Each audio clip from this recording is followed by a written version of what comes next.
me to share with you a little story about emperor moths this morning. Now I have a photo up on the screen for you. You'll see here is an emperor moth. Now the emperor moths are like the beauty of all of God's insect world.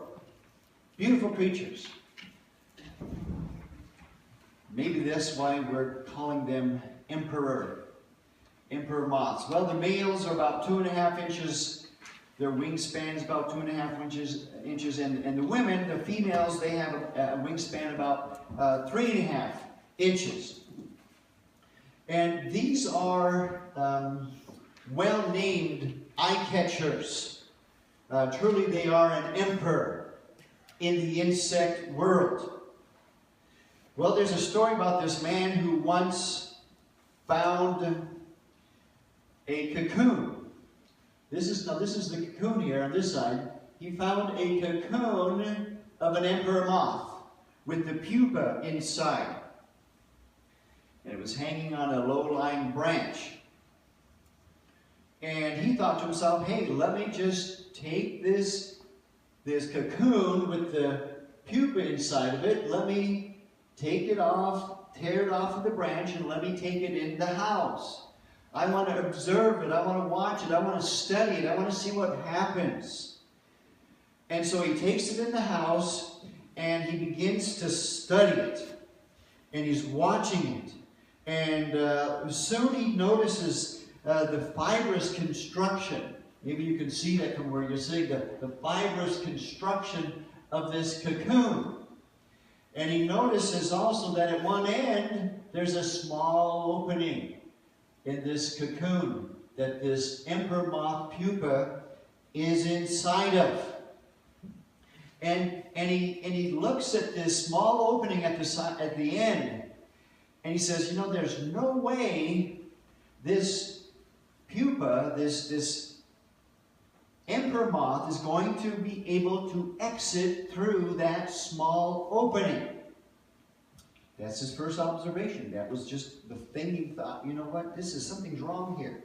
Well, soon this pupa began to move. This cocoon began to wiggle.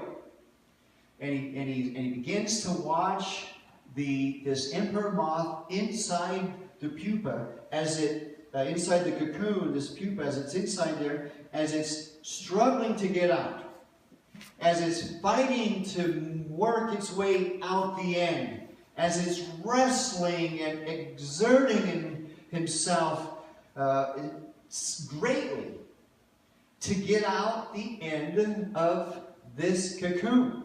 So he sees this, he's watching this, and it's trying to get out, and he notices that it's only getting to a certain point. That despite all the struggling and the intensity of his attempt to get out of the end of this cocoon, it's not able to do it.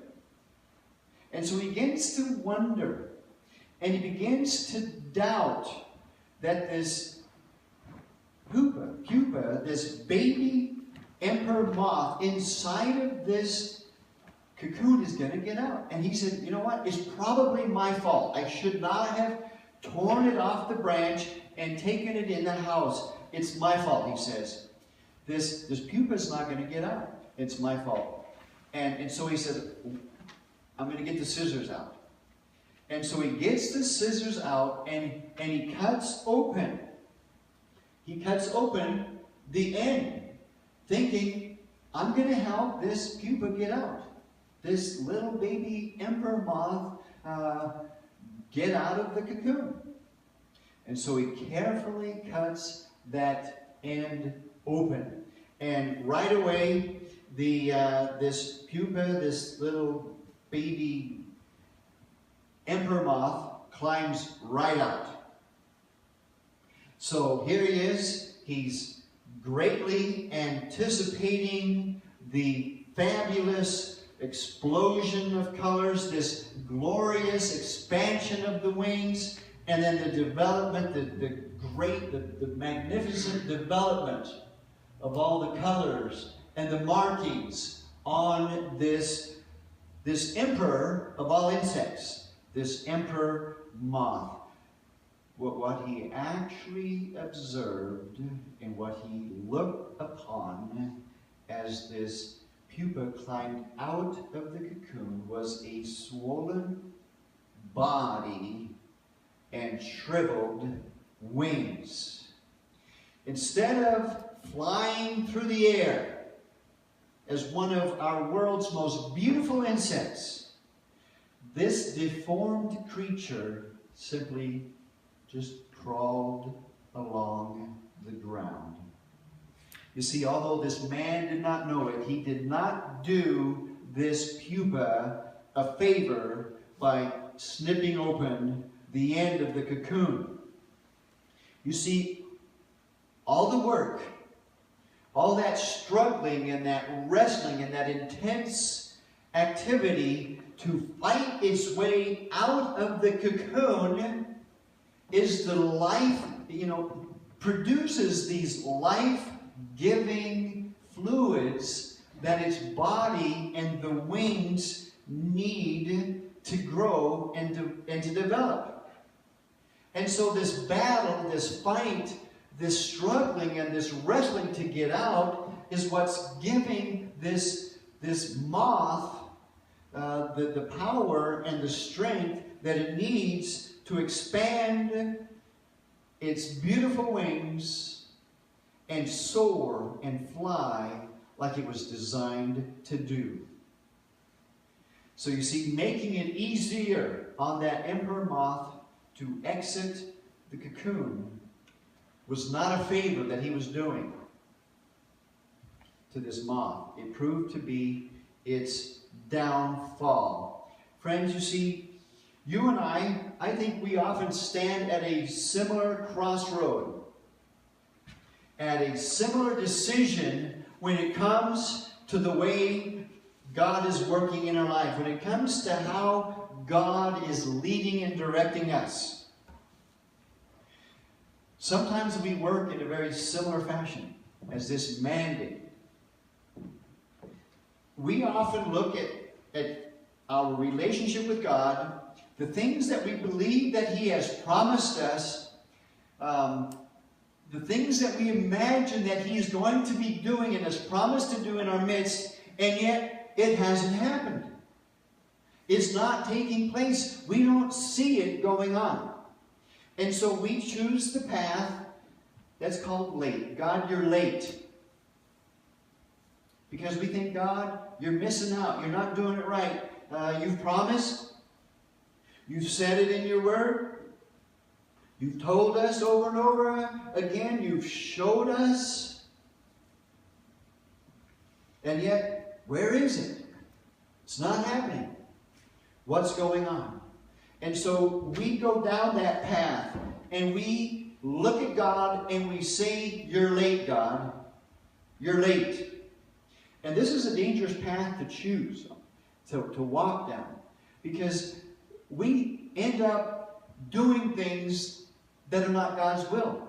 We will then do things that cause us to step outside of the plan of God because we're impatiently, so we hurt ourselves when we do that. We impatiently say, God, you're late. You're messing up. But there's another path that a believer, that an individual can find himself on, and it's this one. I will wait upon the Lord. I will wait for Him to fulfill His promise. I will wait for the Lord to do what He has said He's going to do. I will be faithful. I will trust Him. And I will let God be God. And so, what path are you on? What decisions have you made? Are you running ahead, doing things that maybe the Lord is not ready to do yet? That the Lord doesn't want happening yet? Or are you sitting back, trusting God, doing what you can, but waiting upon Him, knowing that in His time, everything will come to fruition, come to completion. He will do it. Sometimes it's so hard, just like this man that was waiting on this emperor moth to come out of the cocoon. Sometimes for us too, it's very hard for us to wait on God and to do things His way in His time. And when we do, when we get ahead of God, we intentionally forget actually that God is trying to do things on His timetable. That God hasn't delayed answering a prayer. That God hasn't forgotten about a promise that He has made us. But we're getting ahead of Him. We're not waiting on Him. God has a greater purpose in mind than giving us what we want, how we want it, and when we want it. Okay? And that's what happens when we can't wait on the Lord.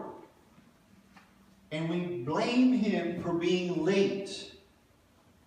And we don't allow Him to be God and to work on His timetable. You see, delay does not necessarily mean denial.